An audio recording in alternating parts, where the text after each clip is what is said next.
সরকার উৎখাত করে কাকে ক্ষমতায় বসাতে চায় বিরোধীরা, প্রশ্ন প্রধানমন্ত্রী। স্পষ্ট করলেন উপজেলা নির্বাচনে মন্ত্রী এমপি স্বজনদের বিষয়টি। পারিবারিক ফর্মুলা কি? নিজে, ছেলে মেয়ে, স্ত্রী, এই তো।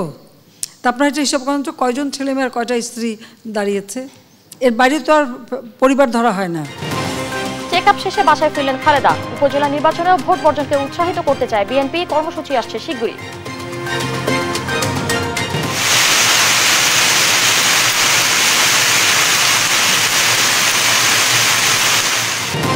বিভিন্ন স্থানে স্বস্তির বৃষ্টি, কমছে তাপমাত্রা, বজ্রপাতে 10 জনের মৃত্যু। শিক্ষা প্রতিষ্ঠান বন্ধের মেয়াদ আপাতত বাড়ছে না, জানালেন শিক্ষামন্ত্রী। মানবতার ফেরিওয়ালার আড়ালে ভয়ঙ্কর প্রতারণা, মৃত ব্যক্তি জাল সনদ দেওয়ার অভিযোগ করা মামলায় মিল্টন সামাদ্দার 3 দিনের রিমান্ডে। এবং অর্থ আত্মসাৎ ও মানি লন্ডারিং এর মামলায় আদালতে ডক্টর ইউনূস জামিন পেলেন আরও 1 মাস। অপমানের বিচারের ভার দিলেন জনগণের হাতে।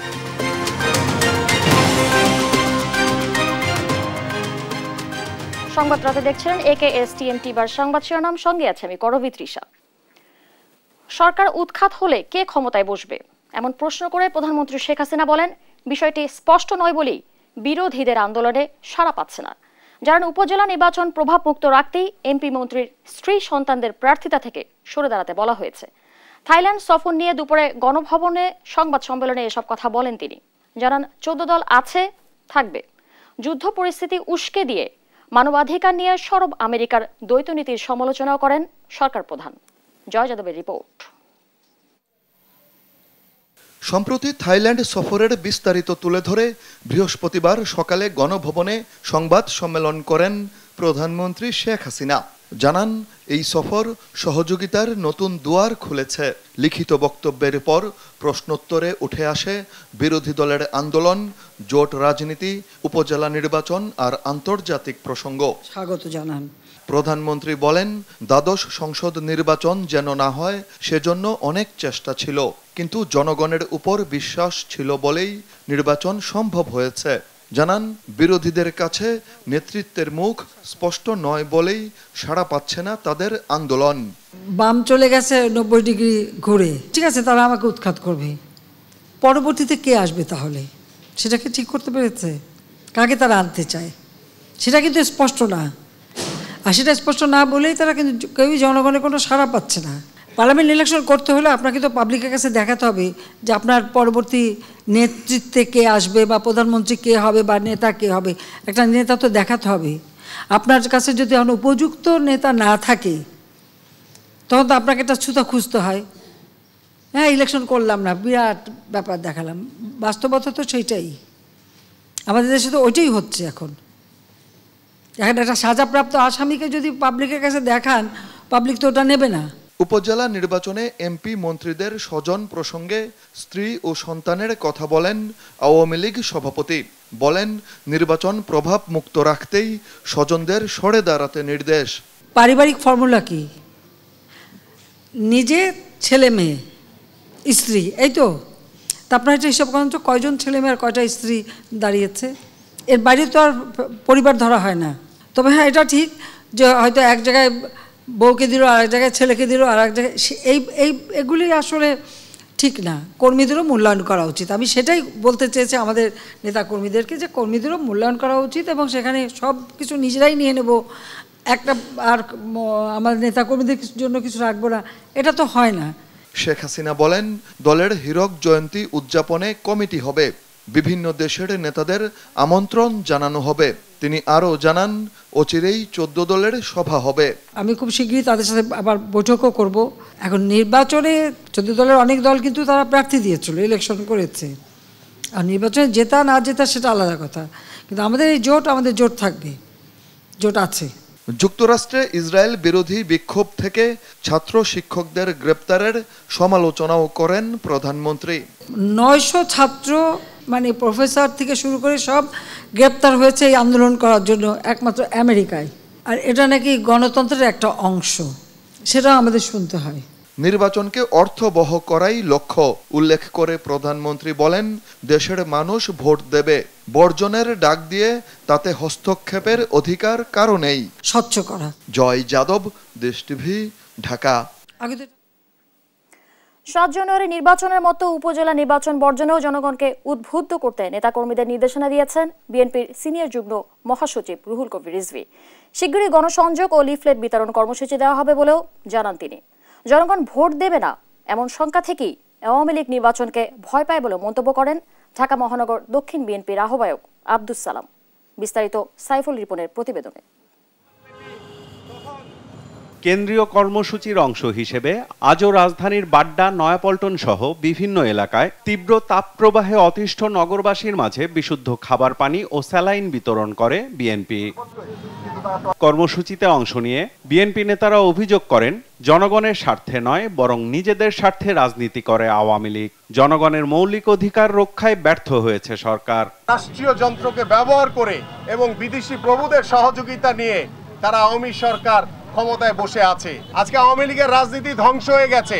তারা জনগণের জন্য রাজনীতি করে না, তারা নিজেদের স্বার্থের জন্য রাজনীতি করে, তারা ক্ষমতায় বসে থাকার জন্য রাজনীতি করে।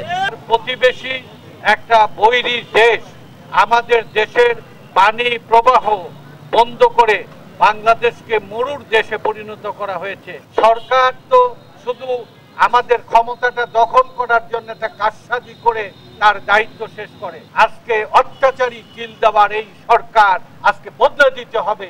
ঢাকা মহানগর দক্ষিণ বিএনপির আহ্বায়ক বলেন, পুলিশ, বিচার বিভাগ, প্রশাসন সবাইকে মিথ্যাবাদী বানিয়েছে সরকার। এই পুলিশ ভাইদের বলি, আজকে বিচারে বলি, আজকে প্রশাসনে বলি, সবাইকে মিথ্যাবাদী বানায়। বিএনপি যদি নির্বাচনে থাকে আওয়ামী লীগকে কেউ ভোট দিবে? এই ভোট চোর, কম্বল চোর, কলসি চোর সবকিছু চুরি করে।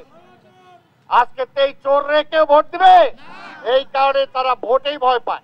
দলের সিনিয়র যুগ্ম মহাসচিব রুহুল কবির রিজভী বলেন, চুরি, দুর্নীতি, লুটপাটের কারণে দেশে দুর্বিষহ অবস্থা চলছে। যদি সরকারের পতন হয়, এই কারণে বিদেশে একটা নিরাপদ জায়গা ঠিক করেছেন আপনারা। আর এখন থেকে আপনাদের স্ত্রী, আপনাদের ছেলে মেয়ে, আত্মীয় স্বজনকে সেখানে পাচার করছেন, আর আপনারা সময় মতো আপনারা সেখানে চলে যাবেন। এটাই তো মানুষ বিশ্বাস করে। আজ্ঞাবহ নির্বাচন কমিশনের অধীনে উপজেলা নির্বাচনে অংশ না নিতে সবার প্রতি আহ্বানও জানান রিজভী। আপনারা প্রত্যেকেই এই নির্বাচনে জনগণকে আহ্বান করবেন, এটি ডামি নির্বাচন, এই নির্বাচন প্রত্যাখ্যান করবে, এই নির্বাচন বর্জন করবে। এটা ডাকাতদের নির্বাচন। কর্মদিবসের সময়সূচি পরিবর্তন করে তীব্র তাপপ্রবাহের দুর্ভোগ কিছুটা কমানো যেত উল্লেখ করে জনদুর্ভোগ কমাতে সরকার কোনো ব্যবস্থা নিচ্ছে না বলেও অভিযোগ করেন রুহুল কবির রিজভী। কিন্তু এসব কোনো পদক্ষেপ তারা নাই। সাইফুল রিপন, দেশ টিভি, ঢাকা। স্বাস্থ্য পরীক্ষা শেষে রাজধানীর এভার কেয়ার হাসপাতাল থেকে বাসায় ফিরেছেন বিএনপি চেয়ারপারসন খালেদা জিয়া। বৃহস্পতিবার রাত 8:50 গুলশানের বাসভবন ফিরোজায় পৌঁছান তিনি। এর আগে গতকাল বুধবার জরুরি স্বাস্থ্য পরীক্ষার জন্য তাকে রাজধানীর এভার কেয়ার হাসপাতালে ভর্তি করা হয়। খালেদা জিয়ার ব্যক্তিগত চিকিৎসক ডক্টর AZM জাহিদ হোসেন জানান, খালেদা জিয়ার শারীরিক অবস্থার কিছুটা উন্নতি হয়েছে। বর্তমানে বাসায় তার চিকিৎসা চলবে।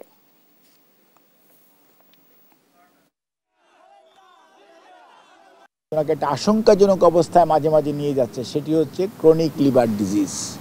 ওনার লিভার ট্রান্সপ্লান্টেশন অথবা আর্টিফিশিয়াল লিভার রিপ্লেসমেন্টের জন্য যে ধরনের সুযোগ সুবিধা এবং চিকিৎসা প্রয়োজন, তার কোনোটাই এই দেশে তো নেই, আশেপাশেও অনেক জায়গায় নেই। 1 মাসেরও বেশি সময় ধরে চলা টানা দাবদাহের পর চট্টগ্রাম, রাঙামাটি সহ বেশ কিছু স্থানে এসেছে স্বস্তির বৃষ্টি। তবে কুমিল্লা, চট্টগ্রাম ও কক্সবাজারে বজ্রপাতে প্রাণ গেছে অন্তত 10 জনের। এরপর তাপমাত্রা কিছুটা কমে এলেও খুলনা ও রাজশাহী বিভাগে অব্যাহত ছিল অতি তীব্র দাবদাহ। এতে গরমে হাঁসফাঁস জনজীবন। আবহাওয়ার পূর্বাভাসে বলছে, আগামীকাল থেকেই সারা দেশে বৃষ্টির প্রকোপ বাড়তে পারে। বিস্তারিত শুভশ্রী রায়ের ডেস্ক রিপোর্ট। মে মাসের শুরুতে দাবদাহ কমার আভাস থাকলেও এখনো ওঠানামা করছে তাপের পারদ। তাপের খরা কাটেনি চুয়াডাঙ্গা ও মেহেরপুর অঞ্চলে। প্রখর রোদের তাপে এখনো গলছে সড়কের বিটুমিন। নাভিশ্বাস অবস্থা ছোট বড় সবার। বৃহস্পতিবার দুপুর 12টা পর্যন্ত 2 জেলার তাপমাত্রা রেকর্ড করা হয় 39 ডিগ্রি। এমন আবহাওয়ায় খুব প্রয়োজন ছাড়া বাহিরে বের হচ্ছে না কেউ। ব্যাহত হচ্ছে স্বাভাবিক জীবনযাত্রা। এই গরম আমাদের জন্মের পরে কোনোদিন দেখি নাই, এটাই প্রথম। দাবদাহ উপেক্ষা করে জীবিকার তাগিদে বাধ্য হয়ে বাইরে ছুটতে হচ্ছে শ্রমজীবীদের। গরমের স্বস্তি পেতে জিরে নিচ্ছেন ছায়ায়। ভিড় বেড়েছে শরবতের দোকানেও। একটা ভাড়া না দিলে পরে আবার আধা ঘন্টা দম নিচ্ছে, কিংবা 15 বোতল 10 বোতল পানি খাওয়া লাগতেছে আমাদের, খুব কষ্ট। গরমের অবস্থা খুবই খারাপ, এমনই গরম পড়ছে আমরা গরিব মানুষ রিক্সা চালাতে পারছি না। মাদারীপুর, রাজবাড়ী সহ বিভিন্ন জেলায় কৃষিতে ফলন বিপর্যয়ের আশঙ্কা করছেন কৃষকরা। ওদের কারণে আমাদের সম্পূর্ণ জিরাতগুলো নষ্ট হয়ে যাচ্ছে, মানে কোনো কাজকর্ম করা যায় না। সর্বোচ্চ গেলে 1 থেকে 1.5 ঘন্টা রোদ থাকা যায়, তারপর বাসায় বসে থাকার লাগে। বাদাম, যে কোনো জিরাত অনেক ক্ষয়ক্ষতি হইতেছে। তীব্র গরমে বাড়ছে নানা রোগবালাই। রোগীর চাপ সামলাতে হিমশিম খাচ্ছে হাসপাতাল কর্তৃপক্ষ। রোদের মধ্যে শরীর ঘামে বা অন্যান্য কারণে আমাদের শরীর থেকে ফ্লুইড বের হয়ে যায়, তো তখন আমাদের এই ফ্লুইডের রিপ্লেসমেন্টটা পানি খাওয়ার মাধ্যমে পূরণ করতে, এটা নর্মাল পানি খাইয়েও করতে পারেন, অথবা খাওয়ার স্যালাইন অথবা শরবত, যে কোনো গ্লুকোজ স্যালাইন, যে কোনোভাবেই আপনি পানিটা বেশি বেশি পান। এদিকে তীব্র দাবদাহের পর স্বস্তির বৃষ্টি ঝরল চট্টগ্রামে। অতিষ্ঠ জনজীবনে নেমে এসেছে স্বস্তি। বুধবার রাত থেকে বৃহস্পতিবার সকাল পর্যন্ত নগরীর কয়েকটি স্থানে থেমে থেমে হয়েছে বৃষ্টি। বন্দরনগরীর পাশাপাশি কক্সবাজার, বান্দরবান ও রাঙামাটিতেও দেখা মিলেছে স্বস্তির বৃষ্টি। গেল 24 ঘন্টায় কক্সবাজারে 2 মিলিমিটার, টেকনাফে 3 মিলিমিটার ও কুতুবদিয়ায় 1 মিলিমিটার বৃষ্টি হয়েছে। তবে বজ্রপাতে প্রাণ হারিয়েছে 2 জেলার 5 ব্যক্তি। শুভশ্রী রায়, নিউজ ডেস্ক, দেশ টিভি। চলমান তাপ প্রবাহের কারণে শিক্ষা প্রতিষ্ঠান বন্ধ হওয়ার বাড়ছে না বলে জানিয়েছেন শিক্ষামন্ত্রী মহিবুল হাসান চৌধুরী নওফেল। দেশ টিভিকে দেওয়া সাক্ষাৎকারে তিনি আরও বলেন, প্রাকৃতিক দুর্যোগে স্কুল কলেজ বন্ধ বা খোলার বিষয়ে সিদ্ধান্ত নিতে জেলা পর্যায়ে কমিটি করবে শিক্ষা মন্ত্রণালয়। এ নিয়ে নীতিমালা তৈরির কাজ চলছে বলেও জানান শিক্ষামন্ত্রী। তৌফিক মাহমুদ মুন্না রিপোর্ট। ঈদুল ফিতরের ছুটির পর 21 এপ্রিল থেকে শিক্ষা প্রতিষ্ঠান খোলা কথা থাকলেও সারা দেশে তীব্র তাপপ্রবাহ শুরু হলে এ ছুটি 1 সপ্তাহ বাড়ানো হয়। পরে দাবদাহের তীব্রতার কারণে 29 এপ্রিল 5 জেলায় সকল মাধ্যমিক স্কুল, কলেজ, মাদ্রাসা ও কারিগরি শিক্ষা প্রতিষ্ঠান বন্ধ রাখা হয়। এমন বাস্তবতায় প্রাথমিক ও মাধ্যমিক বিদ্যালয়, কলেজ ও মাদ্রাসা বৃহস্পতিবার পর্যন্ত বন্ধ রাখতে নির্দেশ দেয় হাইকোর্ট। তাপ প্রবাহের মধ্যে শ্রেণীকক্ষে শিক্ষা কার্যক্রম নিয়ে দেশ টিভির সঙ্গে কথা বলেন শিক্ষামন্ত্রী। আগামীতে তাপ প্রবাহের মতো প্রাকৃতিক দুর্যোগে শিক্ষা প্রতিষ্ঠান বন্ধ কিংবা খোলা রাখা নিয়ে সিদ্ধান্ত নিতে জেলা পর্যায়ে গঠন করা হবে কমিটি। অবস্থা বিবেচনায় নিয়ে আমরা একটা জেলা পর্যায়ে একটা নীতিমালা করতে যাচ্ছি যে বৈরী আবহাওয়াকালীন অবস্থায় শিক্ষা প্রতিষ্ঠান বিভিন্ন ধাপে খোলা রাখা, কত সময় পর্যন্ত খোলা রাখা যেতে পারে এবং কোন দিনের কোন অংশে সেটা খোলা রাখা যেতে পারে সেটি নিয়ে একটা নীতিমালা আমরা করতে যাচ্ছি। সেটা সেইখানকার জেলা প্রশাসক, জেলা শিক্ষা অফিসার, জেলা শিক্ষা কর্মকর্তা, উপজেলা শিক্ষা কর্মকর্তা তাদেরকে নিয়ে সমন্বয় করে একটা সুনির্দিষ্ট কমিটি হবে এবং সেটা জেলাভিত্তিক সিদ্ধান্তগুলো মন্ত্রণালয়ের অনুমতিক্রমে তারা নিতে পারবে। তিনি বলেন, তাপ প্রবাহের মধ্যে শিক্ষা প্রতিষ্ঠান খোলা বা বন্ধ রাখা নিয়ে রয়েছে মতের ভিন্নতা, তবে সবকিছু আদালতের মাধ্যমে সমাধান সম্ভব নয়। অনেকেই মতামত দিচ্ছেন, এক এক ধরনের মতামত। সেই মতামতগুলো নিয়ে কারো মনোপুত হলে সেটা মানছেন কেউ, আবার কেউ মনোপুত না হলে সেটা গিয়ে মামলা করছেন। মামলা করে যে কোনো মানুষের সাংবিধানিক অধিকার, সুতরাং সেই হিসেবে মামলা যে কোনো কেউ করতে পারে বাংলাদেশের নাগরিক হিসেবে। সেটা যদি আইনি প্রক্রিয়ার মধ্যে দিয়ে আমাদেরকে সেটা দেখতে হবে। আরেকটি বিষয় হচ্ছে যে সব সমস্যার সমাধান মানে আইন আদালতের মাধ্যমে হওয়া সম্ভব নয়, সেটা আদালতও বুঝেন। তো সেই জন্যই কিন্তু আমরা এই নীতিমালাটা করতে যাচ্ছি, যাতে করে যে কোনো বিষয়েই সব কিছু যেন আদালত পর্যন্ত না গড়ায়। তীব্র দাবদাহের কারণে কিছুদিন শিক্ষা প্রতিষ্ঠান বন্ধ থাকলে তার শিক্ষা কার্যক্রমে কোনো প্রভাব পড়বে না জানান শিক্ষামন্ত্রী। তৌফিক মাহমুদ মুন্না, দেশ টিভি, ঢাকা। সংবাদ রাতে আরো থাকছে। জ্বালানি তেলের দাম বাড়ায় জনমনে অসন্তোষ। নোটিশের মাধ্যমে মূল্য বৃদ্ধি গ্রহণযোগ্য নয় বলছে ক্যাব। কমলো এলপিজির দাম।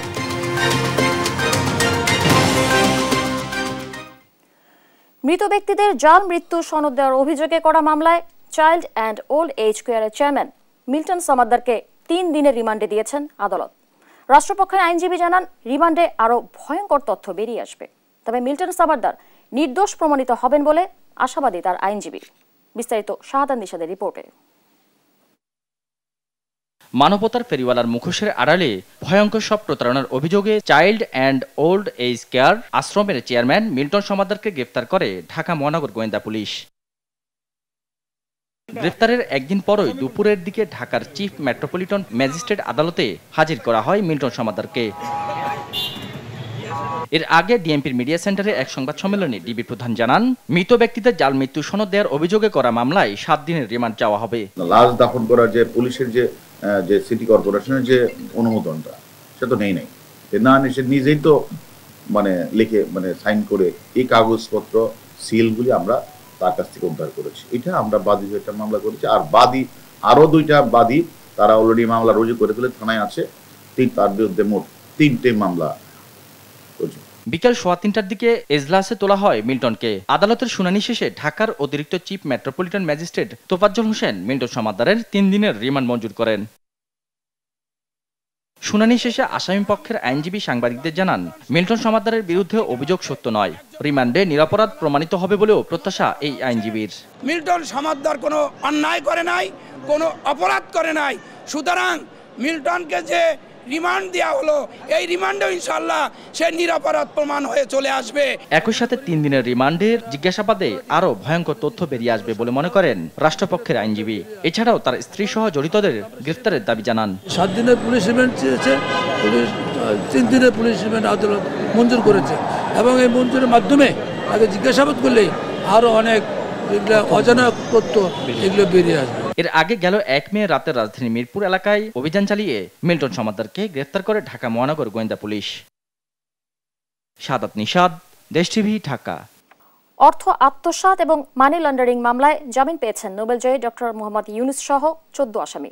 দুপুরে বিশেষ জজ আদালত 4 জামিন আবেদন করলে বিচারক সৈয়দ আরাফাত হোসেন 2 জুন পর্যন্ত জামিন মঞ্জুর করেন। এ নিয়ে দ্বিতীয় দফায় জামিন পেলেন আসামিরা। মাজহারুল ইসলামের রিপোর্ট। দুদকের করা 25 কোটি 22 লাখ টাকা আত্মসাৎ ও মানি লন্ডারিং এর মামলায় জামিন নিতে বৃহস্পতিবার বেলা 11টার দিকে ঢাকার বিশেষ জজ আদালতে যান ডক্টর ইউনুস সহ মামলার অন্য আসামিরা। জামিনের আবেদন করলে বিচারক সৈয়দ আরাফাত হোসেন জামিন মঞ্জুর করেন এবং মামলার পরবর্তী শুনানির দিন ধার্য করেন 2 জুন।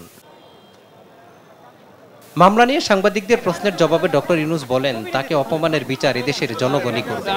অর্থ আত্মসাৎ, অর্থ পাচার এগুলো সত্য কিনা নাকি সুদখোরের মতো কথাবার্তা, এগুলো সেটা আপনাদের বিচারের জন্য ছেড়ে দিলাম। ইউনুসের আইনজীবীর অভিযোগ, ডক্টর ইউনুসকে হয়রানি করার জন্যই এই মামলা। সরকার যদি চায় তাহলে দেশে ন্যায়বিচার প্রতিষ্ঠিত হয়, এই জন্যই জনগণ ভোট দিয়ে সরকার বানায়। সুতরাং সমস্ত কল কবজা নাড়ার একমাত্র এই হচ্ছে সরকার। সরকার যদি সঠিক পদক্ষেপ নেয় তাহলে সব বন্ধ হয়ে যাবে। আর দুদকের আইনজীবী জানান, আসামিরা 409 ধারায় অভিযুক্ত। মামলা অন্য খাতে নেওয়ার জন্য আসামি পক্ষের আইনজীবী ভ্রান্ত তথ্য দিচ্ছে বলেও অভিযোগ করেন তিনি। এটা 26 কোটি টাকা একটি আত্মসাতের মামলা। এখানে দণ্ডবিধির সর্বোচ্চ 409 ধারায় তার বিরুদ্ধে অভিযোগ আনার মতো আমাদের কাছে ম্যাটেরিয়াল ডকুমেন্টস আছে। তো ওনারা ডকুমেন্টসের অজুহাতে তারা মাননীয় আদালতের কাছে সময়ের আবেদন করেছেন। যেহেতু আজকে 1ম তারিখ, সেহেতু মাননীয় আদালত তাদেরকে সময় মঞ্জুর করেছেন এবং আমরা আশা করছি 2/6 তারিখ দেওয়া হয়েছে এবং ওই দিন প্রফেসর ডক্টর ইউনুসের বিরুদ্ধে দুর্নীতি দমন কমিশন কর্তৃক দাখিলকৃত চার্জশিট, কগনিজেন্স এবং তার বিরুদ্ধে চার্জখানাও গঠিত হবে। অর্থ আত্মসাৎ ছাড়াও শ্রম আইন লঙ্ঘনের অভিযোগে মামলা রয়েছে নোবেলজয়ী অর্থনীতিবিদ ডক্টর মোহাম্মদ ইউনুসের বিরুদ্ধে। মাজহারুল ইসলাম, দেশ টিভি, ঢাকা। সংবাদ রাতে আরো থাকছে। 5 ম্যাচ সিরিজের প্রথম টি20তে কাল মুখোমুখি হচ্ছে জিম্বাবুয়ে বাংলাদেশ। চট্টগ্রামে সন্ধ্যা 6টায় শুরু হবে খেলা।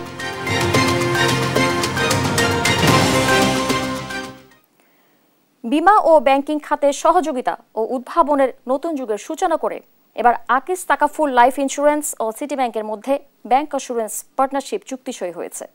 বৃহস্পতিবার বিকালে রাজধানী গুলশানে আকিস তাকাফুলের কার্যালয়ে এ চুক্তি সই হয়। এর মাধ্যমে সিটি ব্যাংক তার গ্রাহকদের ইসলামী শরিয়া ভিত্তিক বিমা প্রতিষ্ঠান আকিস তাকাফুল থেকে বিমা পলিসি প্রদান করতে পারবে। এতে উপস্থিত ছিলেন আকিস তাকাফুল লাইফ ইন্স্যুরেন্সের চেয়ারম্যান SK শামীম উদ্দিন। আকিস তাকাফুলের DMD and chief corporate business officer Mohammad Masuduzzaman Khan এবং সিটি ব্যাংকের chief economist and country business manager Mohammad Asanur Rahman নিজ নিজ প্রতিষ্ঠানের পক্ষে চুক্তিতে স্বাক্ষর করেন। এ সময় উভয় প্রতিষ্ঠানের ঊর্ধ্বতন কর্মকর্তারা উপস্থিত ছিলেন।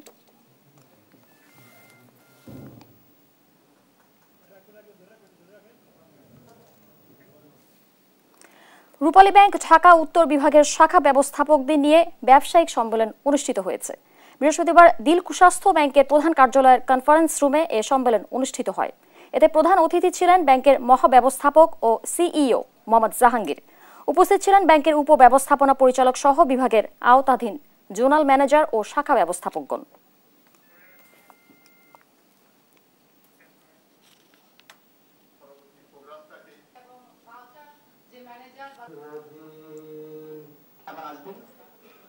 এখন আমাদের ডিভিশন অফিস কর্তৃক বিজনেস কনফারেন্স